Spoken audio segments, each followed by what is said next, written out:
Hei, jeg heter Nina. Dette er mitt syrom, og velkommen til serien min, Nina Syrom. I denne veldig korte episoden i dag så skal jeg vise deg hvordan du syr et pannebånd, hvordan du syr hele på maskin, sånn at du bare står igjen med en veldig liten vrengåpning, så du enten tar for hånd eller på maskin til slutt. Når du syr i stretchstoff, så trenger du elastiske sømmer. Zigzag er et godt alternativ. Aldri glem at zigzag er et veldig godt alternativ til elastiske sømmer. Jeg skal vise dette på en overlock, men dette gjør du helt fint på en helt vanlig symaskin med en zigzag. Når du lager et pannebånd, så er det å ta et mål av hodet det skal på, og gjøre det litt mindre. Og hvor mye mindre du skal gjøre, det kommer jo veldig an på stretchen du har i stoffet. Her har jeg en bomullsribb, som ikke er så veldig stretchy. Så nå skal vi se, jeg har klippet den til nesten 50 ganger 23. Og da skal det passe til fireåringen minns hode. Jeg skal legge denne først rette mot rette, men denne ribben har ikke noe rette, så jeg legger den slik. Så skal jeg sy sømmen her. Den kan du sy rett som på symaskin, zigzag eller overlock. Og deretter så skal jeg vise deg hvordan du bretter og syr, sånn at du til slutt kan vrenge hele pannebåndet ut gjennom et lite vrengehull. Det er ikke vanskelig, men det er bare det å komme på det hver gang. Det kan være litt tricky. Så nå skal jeg vise deg. Jeg syr altså først sammen de to lagene, og nå ligger stoffene rette mot rette.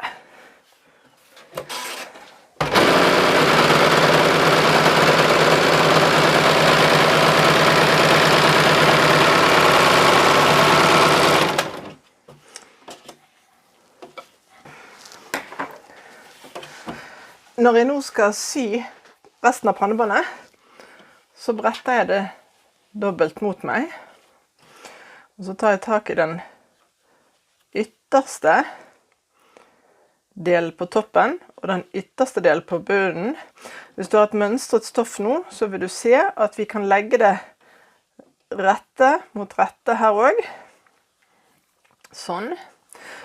Men jeg ønsker å begynne et lite stykke bort på kanten, der, fordi at jeg ønsker etterpå at jeg kan sy over akkurat sømmen her bak, så ikke vrengehullet får den, fordi at da blir det litt mer pjuttel å sy det sammen til slutt. Så jeg bretter da inn de to delene på midten, som jeg da ikke vil sy i, så legger jeg det under syfoten, og så begynner jeg. Og etter hvert som jeg syr, så trekker jeg frem her.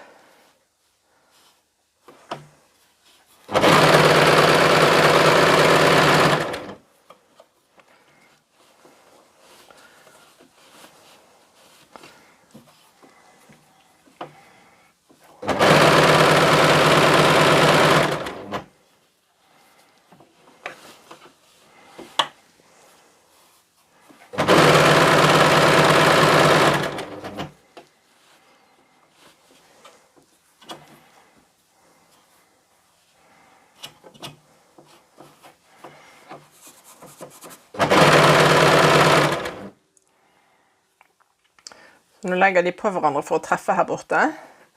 Et triks da er å legge den nederste fra deg, altså mot deg, og den øverste innover. Vi ser om vi nærmer oss. Vi kan sy enda litt lenger bort. Vi trenger ikke så stort vrengehull, men jeg tenker det er greit. Og her bare klipper jeg av, for jeg skal sy igjen for hånd. Du ser det er ganske lite vrengehull jeg har her nå. Så tar jeg tak i det innerste stoffet her.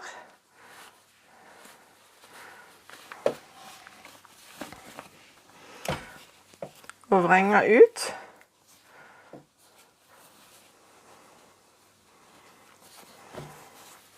Sånn. Og så tar jeg en liten nål og tråd.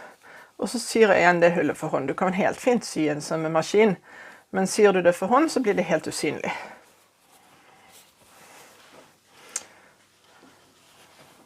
Så er det bare å få flatet ut litt grann.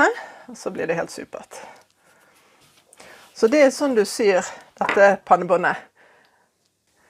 Likte du filmen? Jeg blir veldig glad hvis du klikker på abonner-knappen og den lille bjellen for å få varsler når jeg legger ut nye filmer. Og så håper jeg du vil følge med ellers på Instagram og YouTube. Vi ses snart igjen.